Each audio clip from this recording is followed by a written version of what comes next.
Hello again, it's Drew Badger here, and we're going to review a bunch more phrasal verbs. I was asked, this is another requested video where we're talking about clothing and fabric. So I wanted to talk a little bit about these things and again, show you them visually. Always, you want to be learning phrasal verbs visually, not having me stand in front of a whiteboard and write down a list of things for you to remember. Lists are a really horrible way to learn.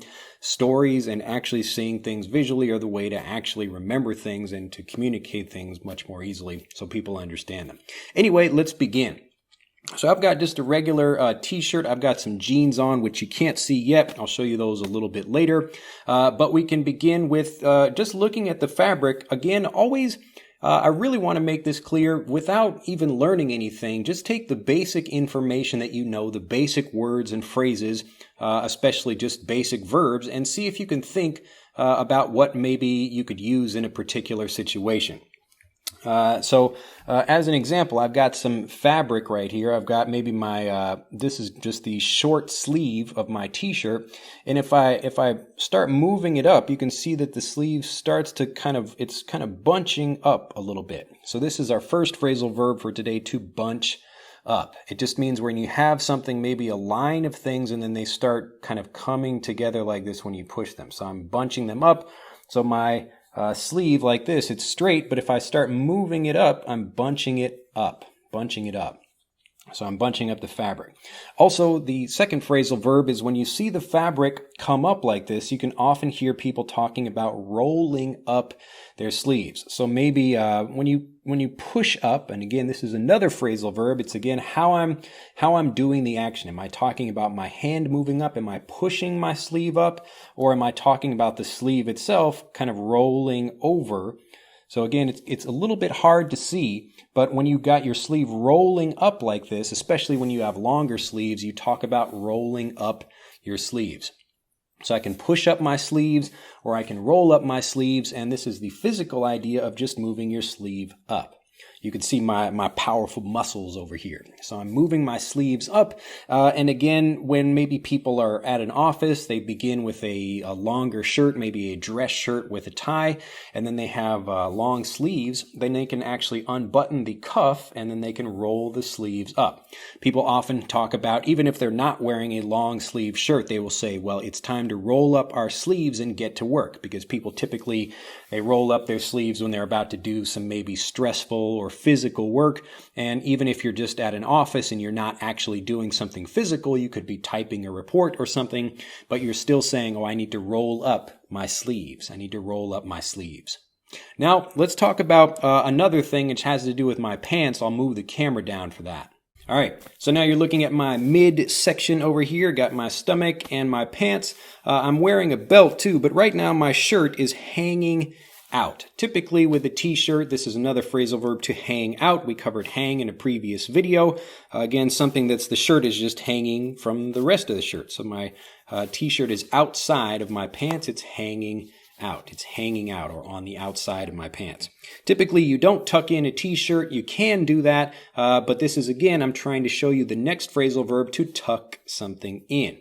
Now, if I'm going to tuck in my shirt, I could take this and I'm putting it into my pants like that, to tuck something in, to tuck in. Now, I don't want to tuck the whole thing in, but this is what it looks like. So I've got a belt and I've got my pants and I'm tucking my shirt in to my pants, tucking my shirt into my pants. Or I could typically do this with a dress shirt. Right now, what do you think I'm doing? I'm untucking my shirt. I'm pulling my shirt out of my pants, pulling my shirt out of my pants.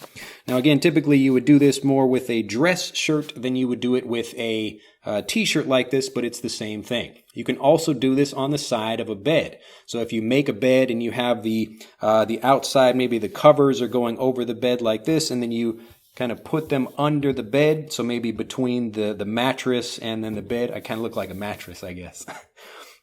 But you would put them, maybe the covers are kind of hanging off the bed, but you would tuck them under the bed like that. So between the mattress and the bed itself, to tuck in the covers. So that way the covers are not just hanging down. Again, that's another great phrasal verb, to hang down. You are tucking them in, to tuck them in. And a few final phrasal verbs. The first one is to zip up. So if I have a zipper, I'm going to zip zip something up if I have an actual zipper on it, like I do on this vest. So I'm going to zip up my vest. I can also zip down. So this is again to zip up and zip down. You can also say zip or unzip, but often the phrasal verbs zip up your jacket or zip down, zip up your jacket or unzip. These are typically what people use.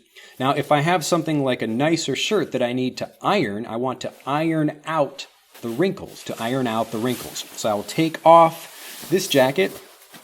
Now, I probably wouldn't iron a t-shirt, but if this were a nice dress shirt and I had some wrinkles in it, maybe something the fabric is bunched up or it's a little bit maybe just wrinkled, I want to iron the shirt. So I'm ironing out. This is another phrasal verb that you might not know, to iron out something, where I'm just taking an iron and it sounds a bit more conversational. So to iron out the wrinkles. Now we take from this physical idea of ironing out the wrinkles, we get the more literal, or I guess not the literal, but the figurative way of looking at this, which is to iron something non-physical out. So let's say I have a problem at work.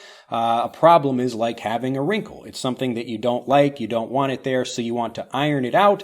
So at work, maybe I need to iron out a problem with my boss. So we are figuring out some problem with the system at work. I need to iron out some system problems with my computer. So I need to iron something out. The last thing is just to loosen up your shirt. Maybe my shirt is too tight, or I need to buy a different one, or I'm getting it tailored, so I need the shirt maybe like lengthened or shortened, something. I need to just kind of loosen it up a little bit. I'm loosening up my shirt.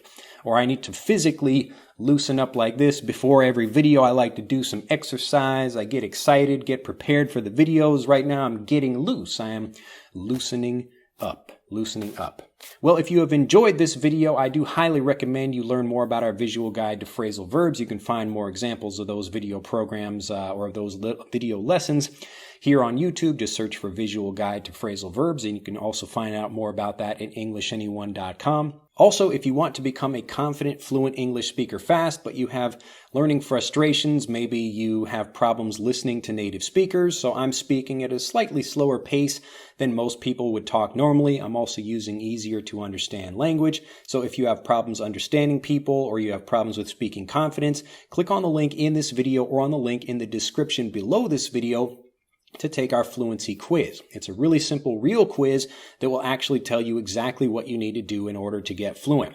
Most people just have a particular problem, again, like listening or building vocabulary or other things like that, that if they just solve that problem, it would help them explode. It would help their fluency, their speaking confidence, everything just explode up and really become much stronger very, very quickly. So you can learn to do this absolutely free by clicking on the link in this video or on the link in the description below this video. If you have any questions, let us know in the comments below. Be sure to click and like this video. Become a subscriber to the YouTube channel if you have not already. And I look forward to seeing you in the next video.